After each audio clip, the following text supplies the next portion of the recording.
वो फीडबैक, वो आइडिया, जो चेंजेस रिक्वायर्ड है वो चौथी पांचवी क्लास तक आके आपको पता लग जाता है कि अरे सर उनके दिमाग में डाउट आने तो दो, आप तो हाथ पकड़ पकड़ के डाउट सॉल्व कर रहे हो सकता है माइनस में नंबर मिले उसे।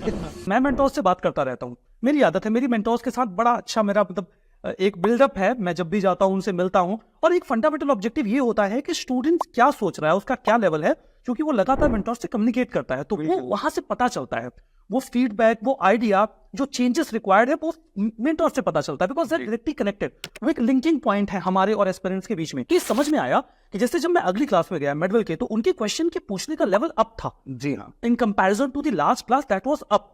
तो मैंने रियलाइज किया कि ये जो मैच्योरिटी उन्होंने गेन करी थोड़े समय में, जो शुरू में हम बहुत मजेदार तरीके से थोड़े चैलेंजिंग फील कर रहे थे, वो चैलेंज अगली एक्साइटमेंट में चेंज होना शुरू हुआ जब हमने अपने सामने उनका लेवल अप होते हुए देखा। मेंटोर्स से बात करते हुए ये समझ में आया कि उनके क्वेश्चंस वैसे भी जेन्युइनली ऊपर हो गए, जो चैट बॉक्स में चलो दिख रहे हैं, जो अप हुए हैं वो अप हुए हैं। तो एक जो मेंटोरशिप का बैकअप उनको मिला है, उससे बहुत बढ़िया शिफ्ट देखने को मिला है।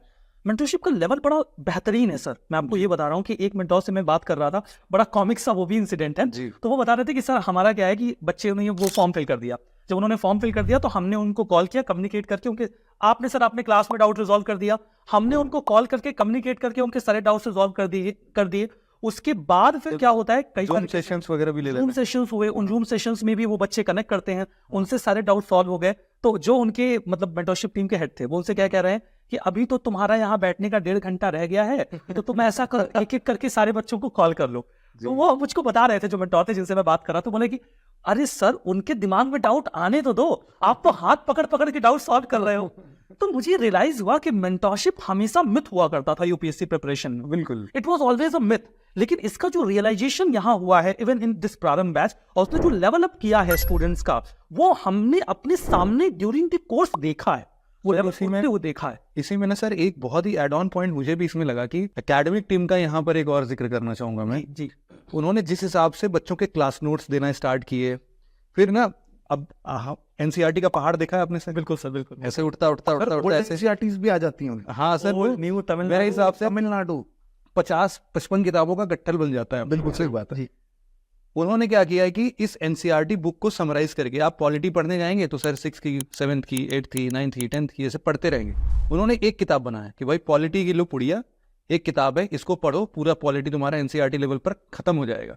तो ये एक बहुत अच्छा एड ऑन मिला मुझे। और जो हम लोग इसके पहले पिक्टोरियल रिप्रेजेंटेशन वगैरह की बात कर रहे थे, तो वो भी इसको इस हिसाब से इस किताब में इम्बाइब कर दिया था ना इन्होंने, वो बहुत ही सही इनोवेशन लगा। और मुझे लगा कि ये बच्चों को, जैसे पहले वो होता नहीं घोड़े के सामने ऐसे लगा देते हैं हम लोग, इधर उधर नहीं देखा, यहाँ पे हिट कर दो, बिल्कुल हाँ बिल्कुल एक एम मिल गया, पकड़ लो, इसी से सब पार हो जाएगा।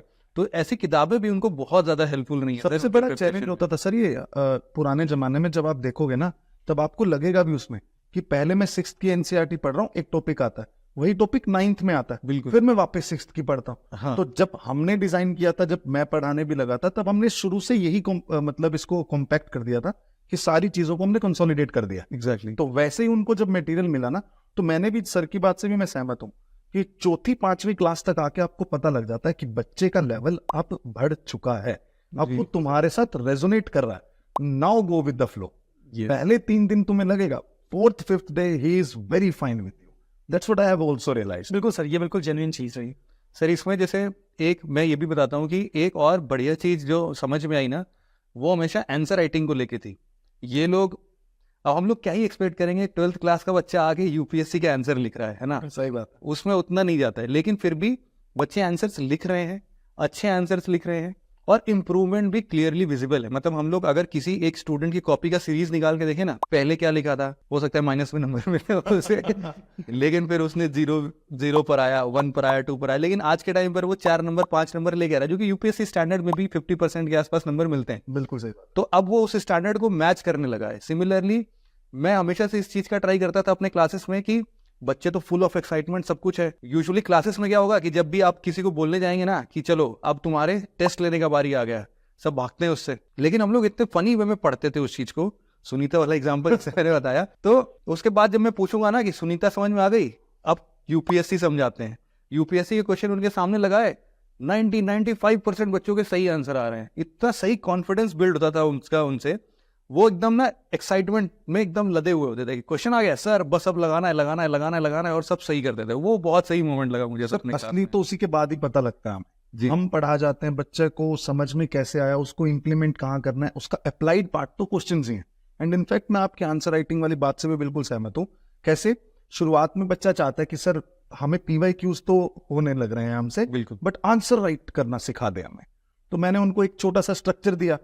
पहले वो बच्चे सीधी पेज पे जो लाइन वाली हमारी नोटबुक होती है उस पे लिखा करते थे। मैंने सिर्फ एक छोटी सी बात बताई उनको। मैंने बोला बेटा ये ब्लैंक पेज आता है वहां पे, हाँ। और उस पे साइड में बॉर्डर्स होते हैं। फिर उसने बॉर्डर्स पे लिखना स्टार्ट किया।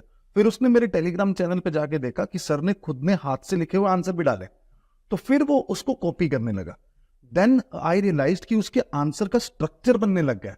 सो at the end of the day what I think is कि यहां तक पहुंचते पहुंचते अगर वो स्ट्रक्चर भी कर पा रहा है आंसर को, Exactly. जो कि पहाड़ भरा काम है यूपीएससी में आंसर लिखना, अगर वो स्ट्रक्चर कर पा रहा है तो इससे बेहतर चीज क्या हो सकती है।